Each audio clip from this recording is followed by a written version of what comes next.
우리의 능력이 되시는 하나님을 향하여 기쁘게 노래하며 야곱의 하나님을 향하여 즐거이 소리칠지어다. 실을 읊으며 소구를 치고 아름다운 수금의 비파를 아우를지어다. 초하루와 보름과 우리의 명절에 나팔을 불지어다. 이는 이스라엘의 율례요 야곱의 하나님의 규례로다. 하나님이 애굽 땅을 치러 나아가시던 때에 요셉의 족속 중에 이를 증거로 세우셨도다. 거기서 내가 알지 못하던 말씀을 들었나니 이르시되 내가 그의 어깨에서 짐을 벗기고 그의 손에서 광주리를 놓게 하였도다. 내가 고난 중에 부르짖음에 내가 너를 건졌고 우레소리의 은밀한 곳에서 내게 응답하며 무리바 물가에서 너를 시험하였도다. 내 백성이여 들으라. 내가 내게 증언하리라. 이스라엘이여 내게 듣기를 원하노라. 너희 중에 다른 신을 두지 말며 이방 신에게 절하지 말지어다. 나는 너를 애굽 땅에서 인도하여 낸 여호와 내 하나님이니 내 입을 크게 열라 내가 채우리라 하였으나 내 백성이 내 소리를 듣지 아니하며 이스라엘이 나를 원하지 아니하였도다. 그러므로 내가 그의 마음을 완악한 대로 버려두어 그의 임의대로 행하게 하였도다. 내 백성아 내 말을 들으라. 이스라엘아 내 도를 따르라. 그리하면 내가 속히 그들의 원수를 누르고 내 손을 돌려 그들의 대적들을 치리니 여호와를 미워하는 자는 그에게 복종하는 채할지라도 그들의 시대는 영원히 계속되리라. 또 내가 기름진 밀을 그들에게 먹이며 반석에서 나오는 꿀로 너를 만족하게 하리라 하셨도다. 할렐루야. 오늘도 하나님의 사랑 안에 머물며 참된 기쁨을 누리시길 소망합니다. 시편 81편은 이스라엘의 3대 절기 중 하나인 장막절에 불렀던 찬송입니다. 장막절은 초막절이라고도 하는 절기로 이스라엘이 애굽에서 나와 광야에서 장막을 치고 살았던 것을 기억하며 하나님이 광야에서 그들을 어떻게 보호하시고 먹이셨는지를 기념하는 절기입니다. 본문은 내용상 두 부분으로 나눌 수 있는데요. 장막절을 맞이하여 백성들에게 하나님을 찬양할 것을 권고하는 전반부와 하나님의 위대하신 구원 역사를 회고하는 가운데 하나님을 거역하지 말고 항상 순복할 것을 촉구하는 후반부로 이루어져 있습니다. 애굽에서 해방되어 광야에 머무는 이스라엘 백성에게 주신 말씀을 통해 지금 나에게 동일하게 말씀하시는 하나님의 음성을 듣기를 원합니다. 수천 년 전 광야에서 이스라엘 백성들이 들었던 말씀이 지금도 나에게 동일하게 적용되는 이유는 광야와 같은 우리의 인생길에도 지키시고 인도하시는 하나님의 손길은 여전히 함께 하시기 때문입니다. 먼저 시편 기자는 1절에서 백성들을 향해 하나님을 찬양할 것을 명령합니다. 우리의 능력이 되시는 하나님을 향하여 기쁘게 노래하며 야곱의 하나님을 향하여 즐거이 소리칠지어다. 우리의 힘과 능력이 되시는 하나님을 향하여 노래와 찬양으로 높이기를 명령하고 있습니다. 게다가 여러 악기를 동원하고 초하루와 보름과 명절에도 그리하라고 하십니다. 2절입니다. 시를 읊으며 소고를 치고 아름다운 수금의 비파를 아우를지어다. 초하루와 보름과 우리의 명절에 나팔을 불지어다.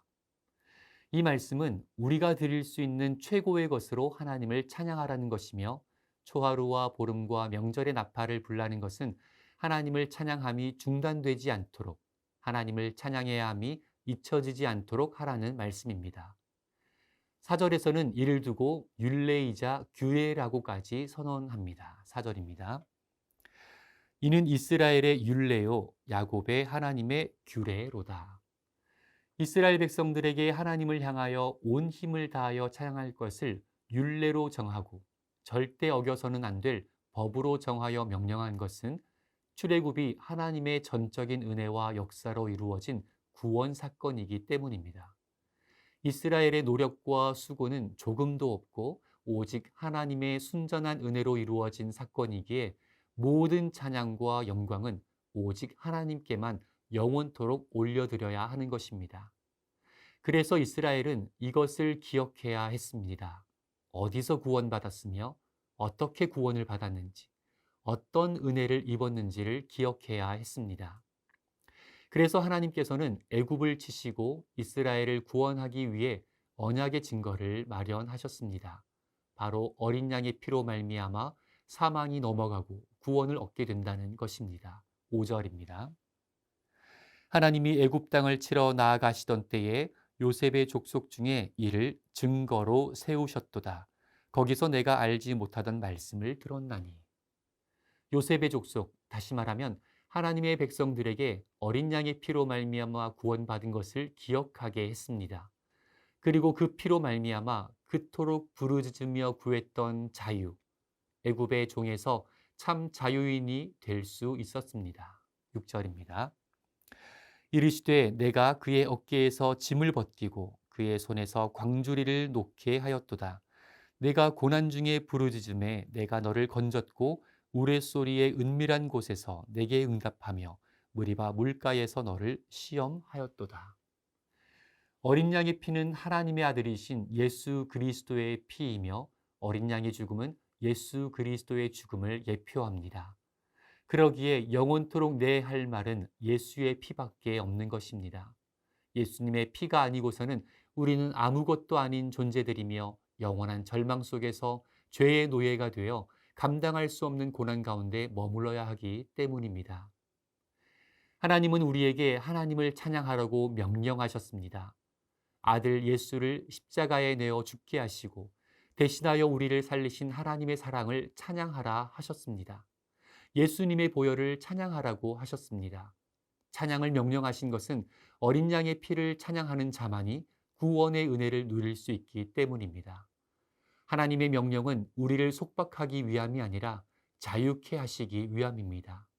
하나님의 명령은 우리에게 생명이요, 안식이며 자유함이며 구원이 되는 줄로 믿습니다. 하나님께서 명령하신 말씀대로 우리 평생에 하나님의 선하심을 찬양하며 예수 그리스도의 보혈을 노래하며 언제나 최고의 것으로 하나님께 영광 올려드리는 삶이 되시길 축복합니다. 하나님께서는 이스라엘에게 찬양을 명령하신 후 후반부에서는 구원받은 자의 태도에 대해서 말씀하십니다. 8절 보겠습니다.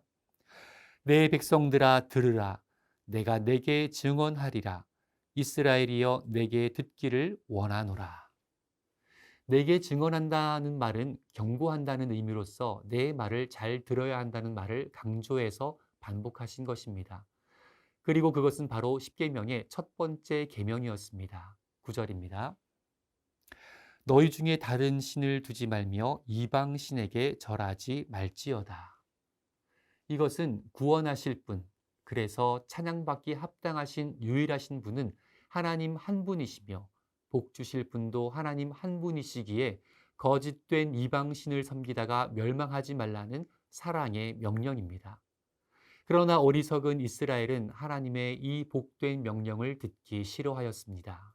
10절입니다.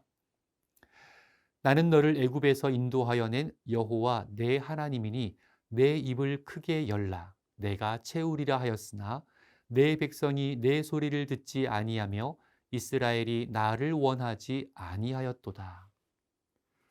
그 결과 이스라엘은 그 교만하고 어리석은 선택으로 인해 하나님의 손을 떠나 멸망의 길로 가게 되었습니다.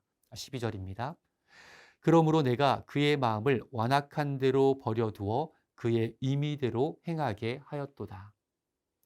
하나님께서 내버려 두는 인생, 그것만큼 비참하고 절망적인 인생도 없습니다. 어린아이가 부모의 손을 놓치게 되면 반드시 사고가 나게 되어 있듯이 우리도 하나님의 손을 놓치는 순간 우리의 영혼은 멸망으로 내달리게 되어 있습니다. 그래서 우리는 우리의 시선을 항상 하나님께 고정해야 하고 하나님의 명령에 응답하며 살아야 합니다. 하나님의 말씀에 순종하며 살아야 하고 오직 하나님 안에서 자유와 평안과 생명을 누려야 합니다. 이어서 하나님께서는 다시 한번 강조하십니다. 13절입니다. 내 백성아 내 말을 들으라.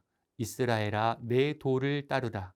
그리하면 내가 속히 그들의 원수를 누르고 내 손을 돌려 그들의 대적들을 치리니. 우리가 하나님의 말씀을 따르고 성경의 진리를 붙잡고 살아가면 하나님의 백성들을 대적하는 악의 세력들이 힘을 잃게 되고 하나님께서 심판하신다 약속하십니다. 또한 하나님의 뜻을 대적하는 이들과 하나님의 말씀에 순종하는 이들을 비교하며 그 인생의 결말이 어떠한지를 보여주십니다. 15절부터 보겠습니다. 여호와를 미워하는 자는 그에게 복종하는 채 할지라도 그들의 시대는 영원히 계속되리라. 또 내가 기름진 밀을 그들에게 먹이며 반석에서 나오는 꿀로 너를 만족하게 하리라 하셨도다. 하나님을 경외하지 않고 미워하는 자들이 겉으로는 순종하는 척할지라도 그들의 멸망은 영원할 것이며 하나님을 사랑하고 순종하는 자들에게는 좋은 밀과 꿀로 배부르게 하신다는 약속입니다. 갈라디아서 6장 7절에서는 하나님을 속일 수 없다라고 합니다. 진실하지 아니하고 신실하지 아니한 태도로 하나님을 높이는 척하는 것에 하나님은 속지 않으십니다. 우리의 중심을 보시는 하나님 앞에 마음과 정성과 힘을 다하여 하나님을 찬양하고 예배하고 순종하는 삶을 사시기를 소망합니다. 오늘 하루도 그렇게 순전한 마음으로 하나님을 높여 찬양하고 감사의 고백을 올려드리는 복된 한날 되시길 주님의 이름으로 축복합니다. 함께 기도하겠습니다. 사랑의 하나님 아버지, 우리를 죄와 사망에서 구원하시고 하나님의 자녀 삼으사 하나님을 찬양하고 하나님을 예배할 수 있는 자로 삼아주심에 감사드립니다. 하나님께서 명령하신 그 많은 말씀들, 우리가 속박으로 여기지 아니하고 짐으로 여기지 아니하고 오직 그 말씀과 그 순종 안에서만 참 자유와 해방음과 구원을 누릴 수 있음을 깨달아 늘 주님의 말씀에 순종하며 하나님께 영광이 되는 삶을 살도록 인도하여 주옵소서.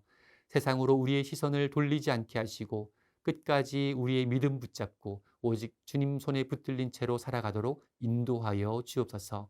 그렇게 우리의 오늘 한 날과 평생의 삶 가운데 함께 하시기를 소망하오며 모든 말씀 예수님의 이름으로 기도드립니다. 아멘.